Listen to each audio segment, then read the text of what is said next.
Hi, Dan with Sharpening Supplies, and today I have with me Bill Pierce from Wolff Industries, the manufacturer of the twice as sharp scissor sharpening system. Okay, so Bill, here we've got the Ookami setup of the sharpener for convex beveled beauty shears. Can you give us an idea of how we would go about using this? Absolutely. Okay. The convex style, you'll notice here on the edge, there's not a flat grind. You have a highly polished curve edge and it stops. And on the inside, it's actually hollowed out. Sure. Here's where it gets its convex name. And there's a very thin ride line that's on the outside here. Okay, the flat on the flat on the inside, yes. Okay. These scissors require to be taken apart. So you do charge more for these scissors. They require more handwork. Okay. They're a finer scissor, so we use the different abrasives. Here's one of those scissors taken apart. And we're going to put it in the clamp. Recommend putting it in the clamp, letting half of the finger hole, or the pivot hole show. That generally gets you in a good spot. You'll notice it's in the exact same position as it was for a beveled edge scissor, okay? This clamp has a feature so you can reconvex that face. Sure. If I come across straight once, I am going to put a bevel on this scissor. But as I come through a second time, I'll open this convex clamp up a little bit and take a pass, then a little bit more and take a pass, and a little bit more and take a pass. Kind of a series of... Yes, we're going to put in a little series of facets that will come out on this polishing step. But that's what this breakaway feature allows. It gives you the ability to kind of freehand on that, so you can reconvex on this system. And that's the optional convexing clamp? Yes, this is the optional convexing clamp. You can accomplish it with a standard clamp, but you would have to reset your angle about 2.5 to 3 degrees each time and take your multiple passes. This lets you speed up the process. Sure. From here, the sharpening, we know this angle is around 45 degrees. We've done a scratch test. Most convex beauty shears are. The motion here is going to be almost exactly the same. Very light pressure. I can't stress that enough. You can always take more passes. We can't put metal back on.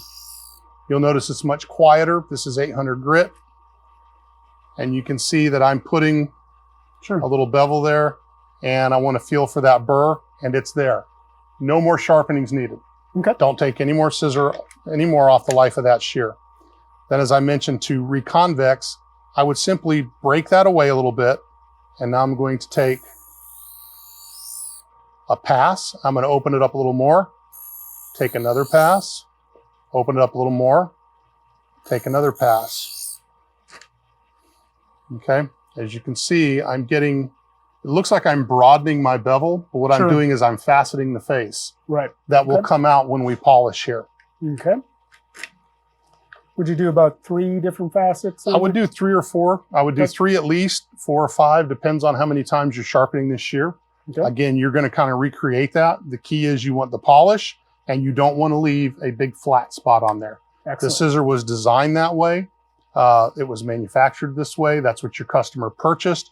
You want to restore that. Okay.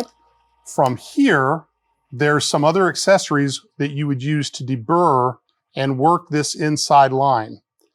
Think of this like a clamshell, and the way it's designed is only the very outer edges of these blades touch and rub together. Okay. That's called the inside line.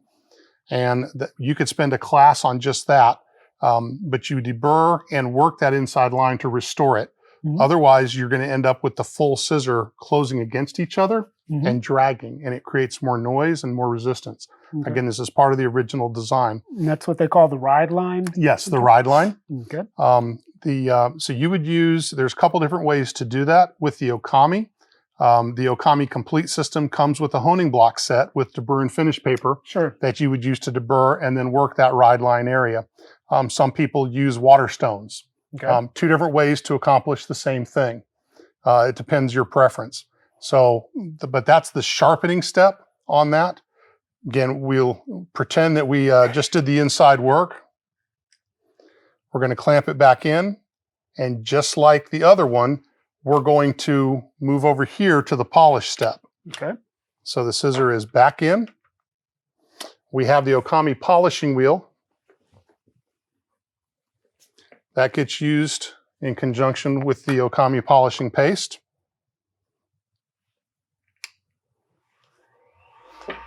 Going to put a little bit of that on here. So unlike the professional honing wheel, the Ookami polishing wheel, you do have to load with compound. This is a 0 grit wheel. It is for polishing only. Again, we're going to put it in the hone right position. And we have this breakaway feature on the Ookami convexing clamp. So I can polish my edge.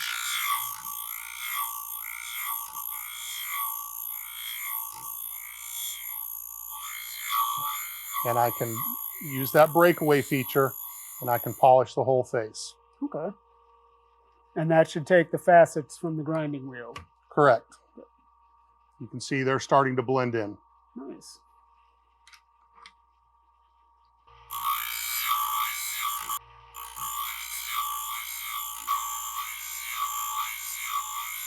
But that's the basics of sharpening and polishing on the Ookami system.